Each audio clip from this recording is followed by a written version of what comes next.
Episode 2 of Alone Chilco Lake is all wrapped up now. We got to meet our second 5 contestants, and tonight nobody ends up going home.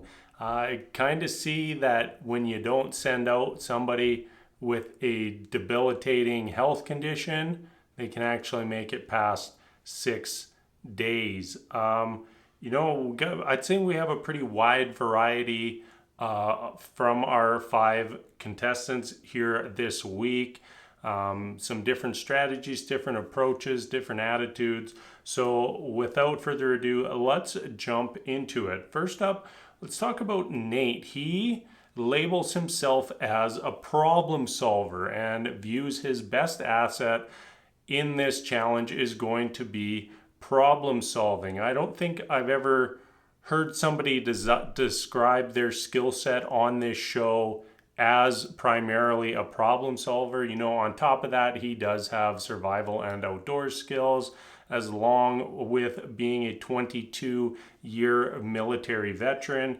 So he definitely has skills, and to me, it's just strange that he leads with problem solver. First thing we see from Nate is him getting a grouse with his bow. I thought he had a pretty good opportunity there, so very unfortunate for him that he missed, because if he would have got that grouse in combination with the fish he got at the end of the episode, he would have been right on pace with Clay from last week for game. And to me, that's a huge advantage early on.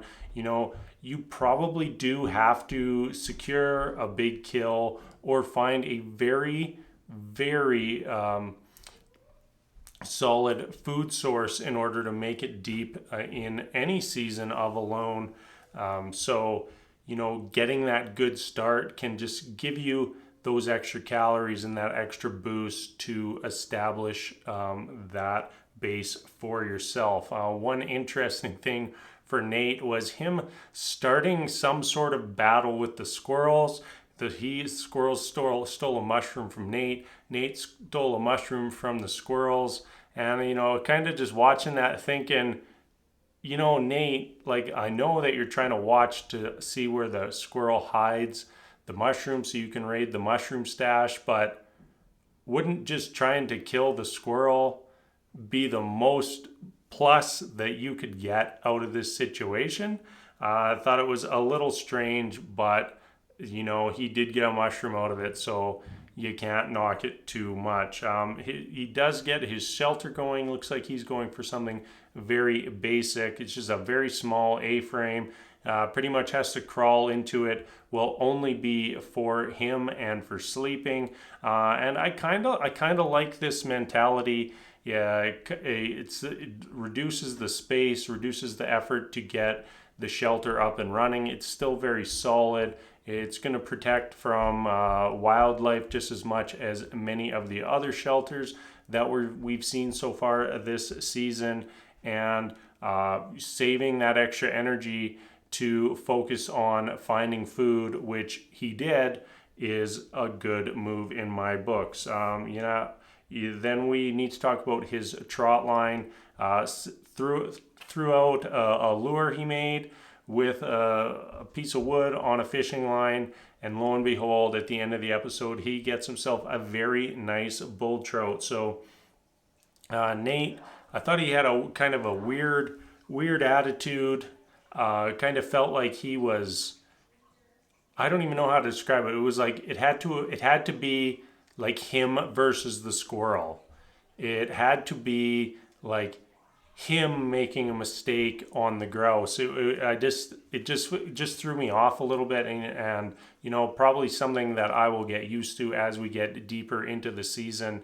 But also always seemed like had to make everything into sort of a challenge or a lesson of some sort, which may or may not benefit him as he goes on in this season. Next up, let's talk about Michelle. Michelle had the first kill of the episode, a cricket. Definitely not a big kill, but it is some food, and maybe she wins the season just off finding a bunch of crickets. I don't know. Her skill set is more leans towards primitive skills, and I felt like from what we were seeing and having described about Michelle is that her focus is on like plants and what she can actually just get off the land. Maybe not going to be so reliant on animals. And at some point she will have to get some meat, in my opinion. But if she can continue to find bugs to eat, continue to find plants that she can hoard up. That could be a very good for her. She did get a very nice haul of onions that we saw. And then let's get on to the rest of her adventures. We saw her have a near encounter with a bear. She built a chair. That seemed to be her first priority. It was a very nice chair, but I thought that would have been a later priority. Like, get your shelter done, then build yourself a chair. Get your shelter, get some food, then do the chair. She got a pretty good start on her shelter. Looks like she's going for a fairly large shelter. Might be a little overkill. Like, you compare what Nate did to what Michelle did. They're very, very similar style shelters, but Michelle's was significantly stronger. Hers looked very good for what she finished to start off, but is that going to be what works for her in the long run? Next up, we have Coulter, our second contestant of the season to not bring a ferro rod. I know lots of people in the comments last week said, hey, ferro rod's not essential, but I just feel like it's one of those items that can make your life so much easier. Starting a fire, maintaining a fire is a lot less of a calorie expenditure.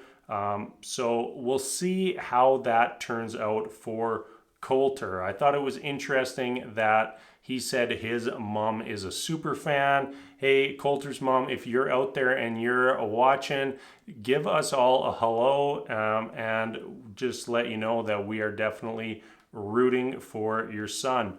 Overall, I liked Coulter quite a bit. His attitude, he wasn't really just looking for like the next thing. I have to do this, I have to do this, I have to do this. It was more like what he was doing felt natural. His lifestyle is not as far removed from being on alone as many of the other contestants. So I kind of got the vibe that, this wasn't Coulter in survival mode.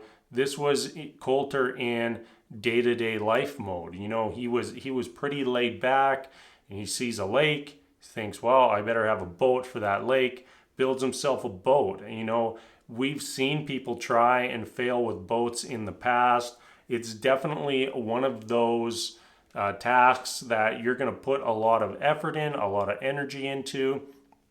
And if you go out onto the water and that boat just flips, your season is done. And on top of that, we don't even know if he's going to be able to get anything out of this boat. But he did make a water-worthy boat. Still needs a little bit of more improvement before he really gets any benefit out of it. But was kind of cool to see, even though he did have a couple moments where he was dropping his knife on the tarp, and that is never a good thing. All right, next up we have Teresa.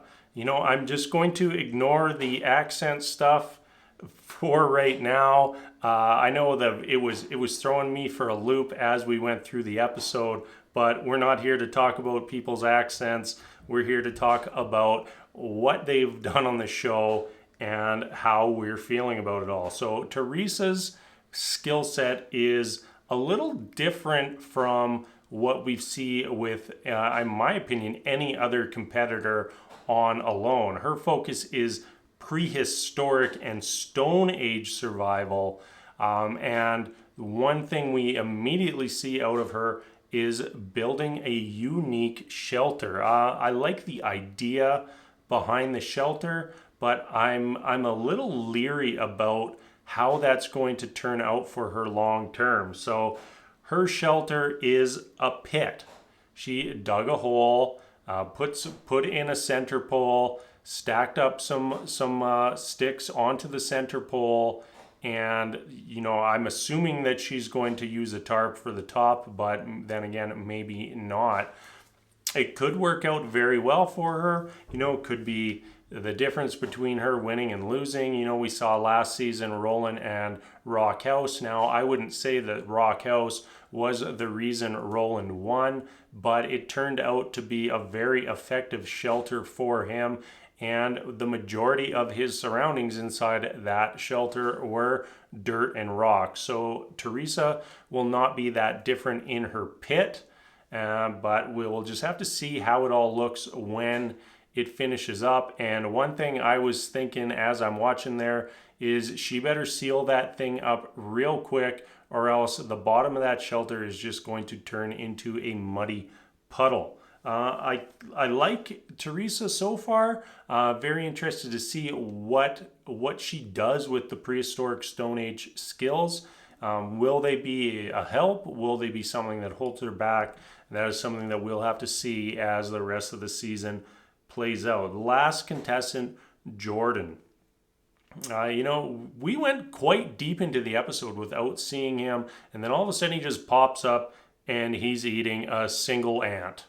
Felt like chewing on that ant, how long he had to chew on that thing, was probably not worth the calories that he got out of a single ant. Maybe a handful of those things would be worth it, but the one single ant seemed to be not that great.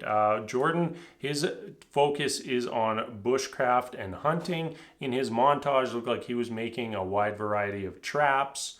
And we'll have to hopefully see if he can utilize any of that. Overall, I would say this was not the best episode for Jordan.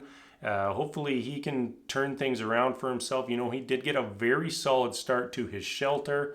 He was going for a log cabin. Looked like he constructed it quite well, but the shelter's not finished. And then we spent the latter portion of the episode really just watching him waste calories, and that can't be a good feeling, just along with another bad feeling of a bear visiting you while you're basically laying under a tarp in a forest. That was an interesting scene. We've had a couple near bear encounters this episode that are going to be a little bit of a concern. Nothing dangerous to this point, but seeing those bears as many times. What is this? We've had four bear sightings now in 1 week. In 2 weeks, pardon me. That's pretty significant. So as much as the whole buildup of Bear Mountain, Grizzly Mountain, bear, that alone was giving us this to hype up the season. Maybe there is a little bit of substance to that. Jordan, if you're going exploring, just vaguely keep an eye out on the weather. He ended up 2 miles away from his shelter and a storm broke out. That could have very easily gone poorly for him. Lucky for him, he was able to make it back to his shelter without incident, but one of those things where, yeah, it turned out fine, but the 2-mile trek back in the rain, soaking wet, that it was an expenditure that he just didn't need to do. I don't know where he's going to go from here. He's got an unfinished shelter, no calories coming in. I don't even know if we saw him really do much or any foraging.